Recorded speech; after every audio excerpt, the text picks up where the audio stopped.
Gunsmoke, brought to you by Chesterfield. Chesterfield packs more pleasure because it's more perfectly packed, thanks to Accuray. They satisfy the most. Around Dodge City and in the territory on West, there's just one way to handle the killers and the spoilers, and that's with a U.S. Marshal and the smell of gun smoke.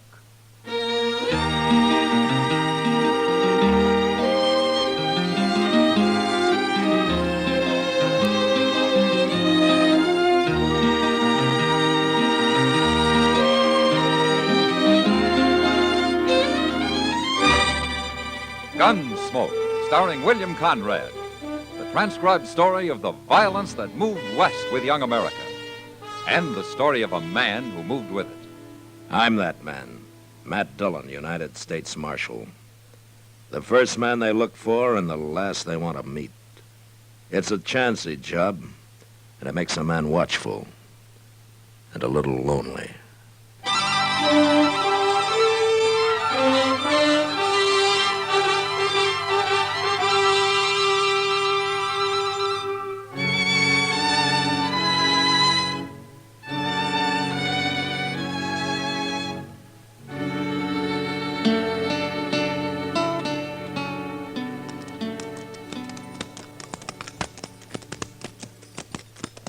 You know that man, Shelby?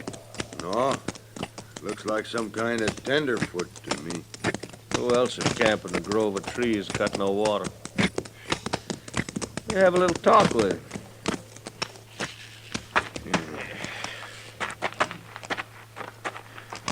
He looks scared, Kringle. Seen men look scared before.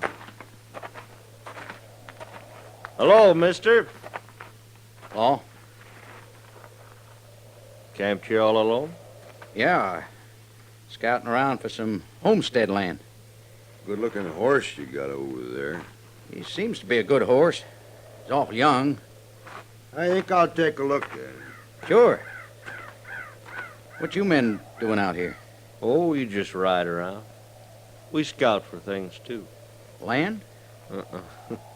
We ain't the kind of settle down to hard work like that. I had a little orchard back in Ohio. Raised apples. Yeah. Yeah, apples are fine. Wished I had one now. Hey, Kringle, Yeah? that there horse ain't got no brand on him. No brand. It washed off crossing the river. You talking about washed off? It did. I ain't lying. Well, it don't matter none. Go get your rope, Shelby. I'll get it. What's he need a rope for? Well, now, don't you worry about that, mister. We'll take care of everything. What are you going to do? I told you not to worry. Now, look, I ain't done nothing. Of course you ain't. We're just gonna save you from all that hard work you was planning on. No. All right, I got it, Shelby. Hurry up. Stand still. Let me go, will you?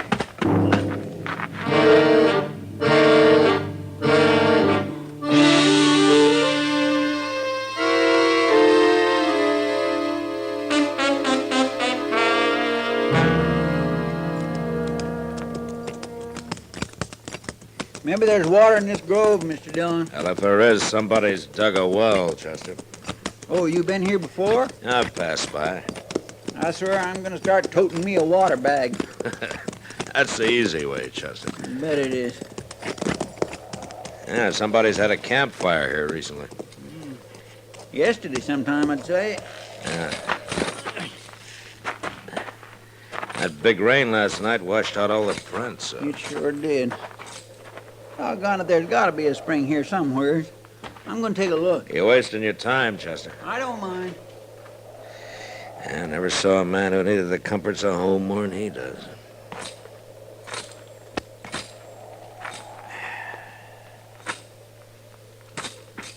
Mr. Dillon! Mr. Dillon, come here, quick! Huh? Look. Yeah. Lynched. Scared me half to death. I seen him hanging there. It isn't a very pretty sight. There ain't no horse around. Where's his horse? Yeah, he probably stole it. And then they caught up with him and took it back. Who do you suppose done it? I don't know. I don't know how we're ever going to find out. Now, come on. Let's cut him down. And get him into the ground.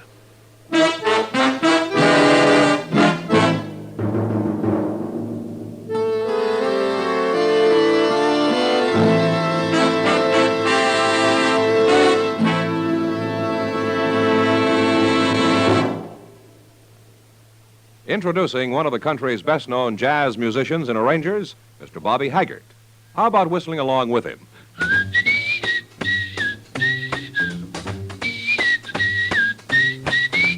Packs more pleasure, packs more pleasure. Chesterfield packs more pleasure because Chesterfield's more perfectly packed. It stands to reason a cigarette made better and packed better, smokes better, tastes better. And Chesterfield is more perfectly packed by Accuray. This electronic miracle removes human error in cigarette manufacture. So Accuray Chesterfield is firm and pleasing to the lips, mild yet deeply satisfying. Yes, Chesterfield gives you something no other cigarette can give you. Chesterfield packs more pleasure because Chesterfield's more perfectly packed. To the touch, to the taste, Chesterfield packs more pleasure because it's more perfectly packed by Chesterfield. Mild, yet they satisfy the most.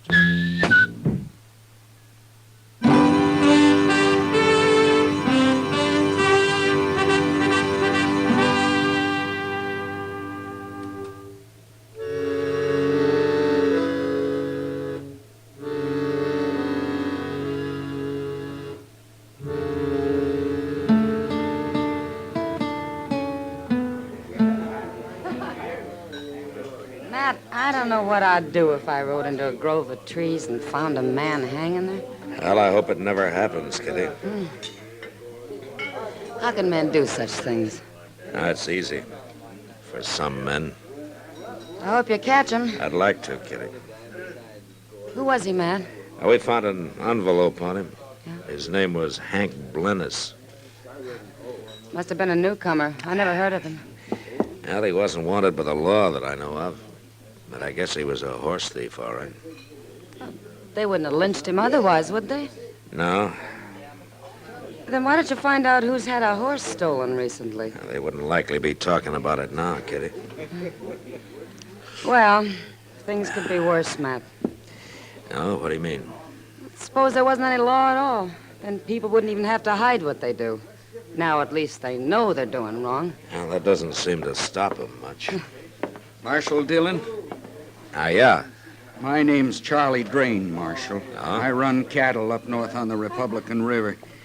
Happened to be in Dodge on business, and I heard about that lynching yesterday. You know something about it, Drain? I know I don't like it. My own pa was lynched, Marshal. A mob strung him up by mistake.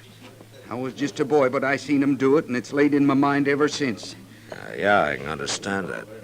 But what about this lynching? It's a big thing with me, Marshal. I can't endure seeing no lynchers get off free. Well, I don't like it myself, Drain. Then you do something about it, or I will.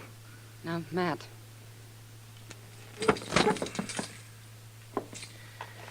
Maybe you better tell me what you got in mind, Drain. A fella named Gil Mather. Got a little ranch over on Dove Creek.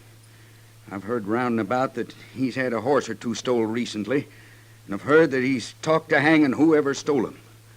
Now, it looks to me like he went and done it, Marshal. I know Gil Mather. Well, then maybe you better go bring him in. Or you will, huh? I'll see him dead. I told you how I feel about things. I ain't fooling, Marshal. Drain, I got some advice for you. Is that so? Why don't you take a walk around Dodge and talk to some people, huh? You ask them what I'm like when somebody tries to crowd me. Then you go sit down somewhere and think about it. You think about it real hard.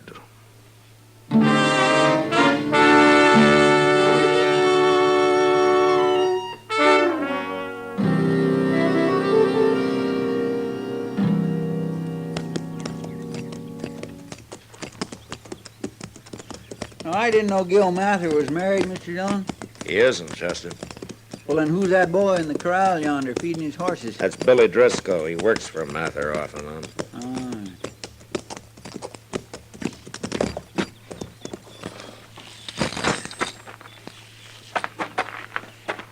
You think Mather will fight? I'm not arresting him, Chester. I got no evidence says he did it. Well, what if he admits it? And it's not often a man admits to a crime, Chester. Guess not. Hello there, Marshal. Chester. Oh? How are you, Mather? Oh, fair to middling, Marshal. What brings you out here? I was told that you lost some horses.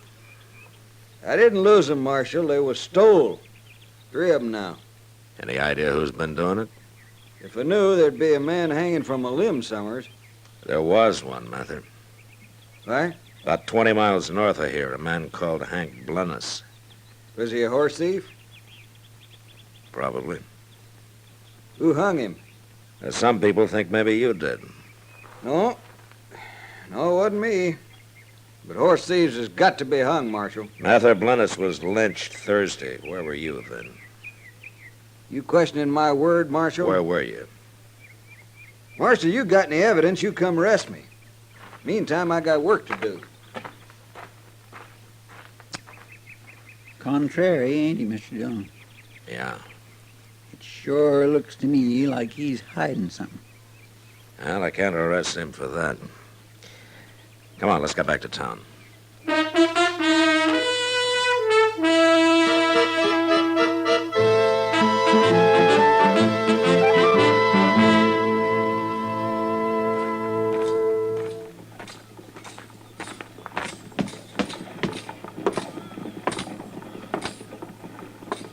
Doc? Hey, Doc. Doc, you asleep? Huh? Who said that? Oh, well, oh. Oh, it's you, man. You sure don't do much to dress this town up, Doc. Oh, what man's got a better right to sit out here and rest his eyes for a few minutes? No? I was up the entire night nursing old Mrs. Jackstone through a fever. Well, maybe we ought to tie a sign on you explaining that, Doc. Folks might not understand otherwise. Oh, folks can go hang. I'm here if anybody needs me. Well, a man would have to be mighty sick to need a doctor who looks like he's sleeping off a drunk. Don't harp at me, Mad Dillon. From what I hear, you're not exactly distinguishing yourself at your own trade. Well, you got me there, Doc. Yeah, you bet your life. And since you admit it, then I won't say any more to you. Well, good. Even though it does kind of look bad when people can go around stringing up anybody they please, and with no interference from the law. Yeah, well, thanks for not saying any more about it, Doc. Oh, I'm not one to twist the knife. Now, you know that. Oh, sure. Marshal Dillon, I want to talk to you. What's the trouble now, Drain? I'm tired waiting, Marshal. Something's got to be done. Drain, why don't you go back up to your ranch and leave all this to me, huh? 'Cause you ain't doing nothing, that's why. You see them 2 men over there, Marshal? What? Them 2 standing over there. Who are they? One is Kringle and one is Jack Shelby. And they feel as strong as I do about all this. All right, Drain. You don't have to go back to your ranch. I don't care where you go, but you get out of Dodge and you take your friends there with you. If I see any one of you around after sundown, I'll throw you in jail.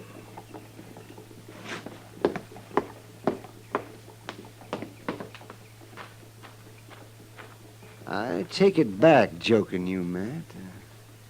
You are kind of up against it. You know, Doc, I just thought of something.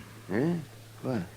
That fella Blennis was obviously a dude. He wasn't even wearing the right kind of clothes for a man who'd been out here very long. Maybe he wasn't a horse thief at all.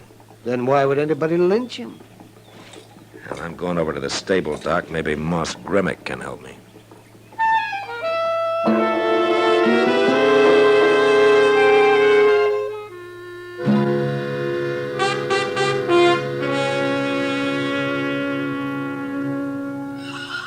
That's the fellow, Marshal. That's him. That's what he looked like. What kind of a horse was it, Moss? A little 3-year-old bay. Real young, but plumb gentle. Had 4 white stockings, Marshal. Yeah, that gives me something to go on. There's another thing, too. That horse wasn't branded. What? Well, I raised him myself, and I just never got around to putting no mark on him. Except for the no good stuff I bought. What stuff? Oh, a fella sold it to me, some kind of chemical powder. You wet it and then kind of paint your brain down with it and supposed to take the hair off. But it don't work. I tried it on another animal. It just washed right off. Ah. And whoever's got that little bay of yours could put his own brand on him, huh? I'm a real fool, Marshal, believing you can brand a horse rubbing a little chemical powder on him. Well, we all get taken sometimes, Moss. I stopped Gil Mather from getting took, though. Oh, you did? Yeah. He come in here the other day, asked me about it. I told him. What day was that, Moss? Thursday. Him and the boy, Billy Driscoll, they come to town every Thursday, Marshal. Come in early, spend the whole day. Why? Something wrong? Hank Blennis was lynched Thursday. Well, you wasn't thinking Gil Mather done it, was you? Charlie Drain was, and he still is. I better go find him, Moss.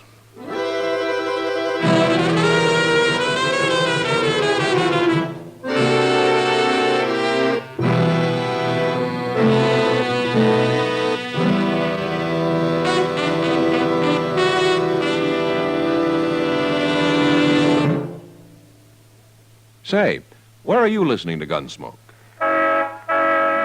In your car? Getting ready for dinner? Oh, I see. Just relaxing in your favorite easy chair. Well, I'd say you're in a good spot right now to really enjoy a Chesterfield. You see, Chesterfield packs more pleasure because it's more perfectly packed. It stands to reason. A cigarette made better and packed better smokes better, tastes better. And Chesterfield is more perfectly packed by Accuray. This electronic miracle removes human error in cigarette manufacture. So Accuray Chesterfield is firm and pleasing to the lips, mild, yet deeply satisfying. Yes, Chesterfield gives you something no other cigarette can give you. Chesterfield packs more pleasure because Chesterfield's more perfectly packed. To the touch, to the taste, Chesterfield packs more pleasure because it's more perfectly packed. Buy Chesterfield, mild, yet they satisfy the most.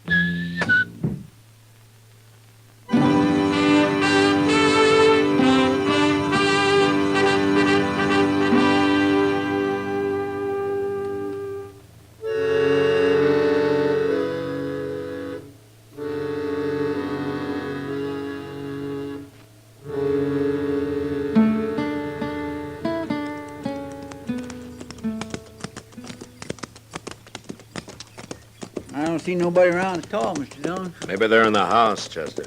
Want for me to go see? We'll tie up here by the barn first. All right, sir.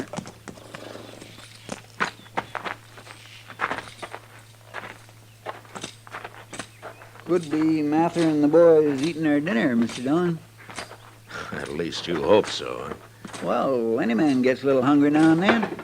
Wait a minute, Chester. Why, there's Charlie Drain. Yeah. They was in the barn. Them other two fellows, they must be Kringle and Shelby you told me about. Yeah, that's them. What are you doing out here, Marshal? I'm looking for Gil Mather, Drain. He ain't around. Chester, Yes, sir. see if he's in the barn. I said he ain't around, didn't I? Go ahead, Chester. Yes, sir. And don't any one of you try to stop him. Now, which one of you is Kringle and which is Shelby? I'm Kringle, he's Shelby. Why? And it's my job to know who people are, that's all. Well, now you know. Yeah, now I know. If you ask me, it's your job to punish criminals, Marshal. You're right, Drain. Well, you ain't been doing very good at it. I'm kind of slow sometimes. You're too slow. Mr. Dillon! Mr. Dillon!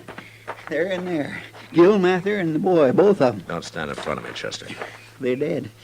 These fellows went and hung them, both of them. Keep your hand away from that gun, Kringle. But you can't blame me. Me nor Shelby. It was Drain's idea. He paid us to come along with him, is all.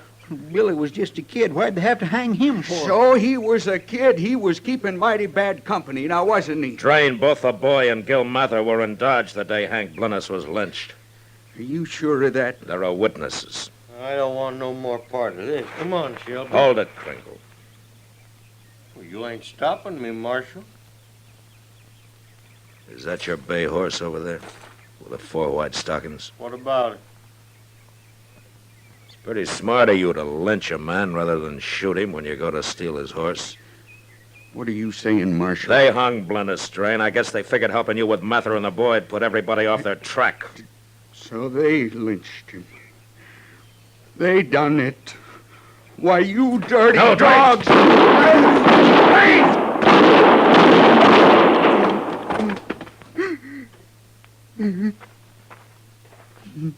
Why, he killed him. He killed both of them. Sure, I killed them. They had it coming now, didn't they? Give me that gun, Train. I said give it to me. Lynchers. All the time there was nothing but a couple of dirty lynchers. He's crazy, Mr. I hate them. What do you think you just did in the barn there, Train? I made a mistake. I can't help that. I only wish I could have hung these two. They deserved it. Just like them fellas that lynched my pa. I ain't never seen a man so mixed up. I hate lynching. Sometimes a man can hate too much, Train. Sometimes it can twist him till he gets where he doesn't really belong. I don't know what you mean. Hell, it doesn't matter now. Not anymore.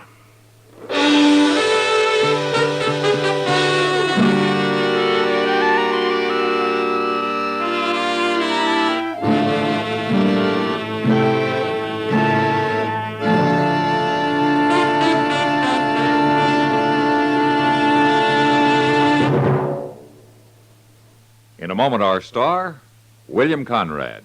When you shop for those last-minute vacation items, don't forget to pick up a couple of cartons of Chesterfields. You'll find it mighty convenient to have a carton or two along in your suitcase. Or, if you're driving, right in the glove compartment. Chesterfield packs more pleasure, more vacation pleasure, because it's more perfectly packed. So buy Chesterfields. Buy 'em by the carton. Mild, yet they satisfy the most. You know, on the frontier, bullets cost 8 cents apiece, so they were seldom wasted. But next week, it's a stray bullet that kills a man. And that was the West. Good night. Gunsmoke, produced and directed by Norman Macdonald, stars William Conrad as Matt Dillon, U.S. Marshal. Our story was specially written for Gunsmoke by John Meston, with music composed and conducted by Rex Corey. Sound patterns by Tom Hanley and Bill James. Featured in the cast were Vic Perrin, Harry Bartell, Lawrence Dobkin, John Daner, Jack Moyles, and James Nusser. Harley Bear is Chester, Howard McNear is Doc, and Georgia Ellis is Kitty.